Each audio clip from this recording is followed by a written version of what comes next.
નમસ્કાર, KTV news સાથે હું જયમિની. સમાચારની શરૂઆત કરીશું અમદાવાદથી. અમદાવાદમાં પોતાનું ઘર મેળવવું સ્વપ્ન સમાન બની ચૂક્યું છે. આજે અમદાવાદ મેગા સિટી સાથે ઇમારતોના શહેર તરીકે પણ વિકસી રહ્યું છે. અનેક બિલ્ડર સારી એવી ઇમારતો બનાવી લાખો લોકોના સ્વપ્ન પૂરા પણ કરી રહ્યા છે. ત્યારે કેટલીક જગ્યાએ બેભાગ બિલ્ડરોની નીતિ રીતિના કારણે સ્થાનિક રહેવાસીઓને ભારે હેરાનગતિનો સામનો કરવાનો વારો આપ્યો છે.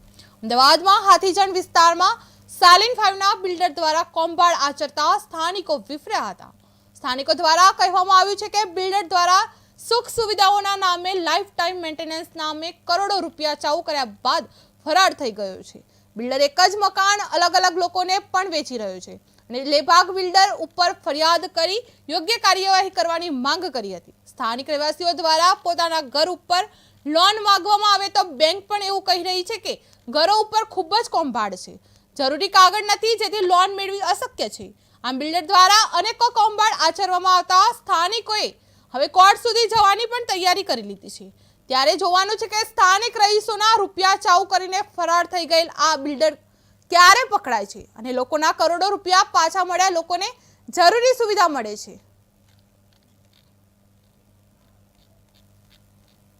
બિલ્ડરનું સામે સ્થાનિકોનું હલ્લાબોલ થયું છે. બિલ્ડર ફરાર થતા હવે ન્યાયાલયનો જ સહારો આપે છે. સુવિધા આપવાના નામે છેતરપિંડી કરી ગયો છે. રહેવાસીઓના કરોડો લઈ બિલ્ડર ફરાર થઈ ગયો છે.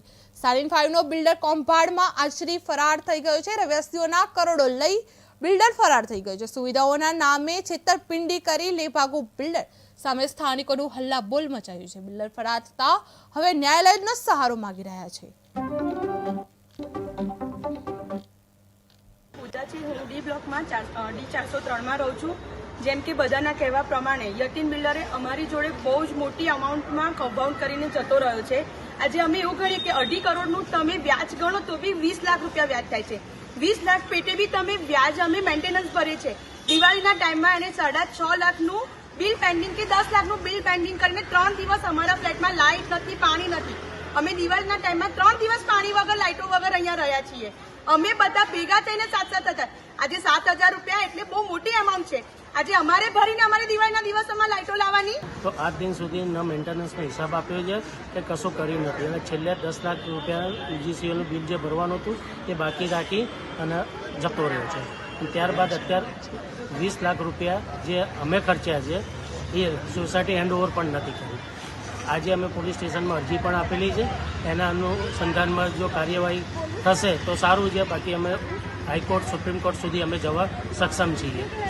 પૂર્વીબેન છે. અમે આજથી 6 મહિના પહેલાં મકાન લીધું હતું. ત્યારે અમને આવી કંઈ ખબર જ નથી. અમે કેશ આપીને મકાન લીધું હતું. હવે અમારે લોનની જરૂર છે તો જે બેંકવાળા છે અમને લોન આપતા જ નથી.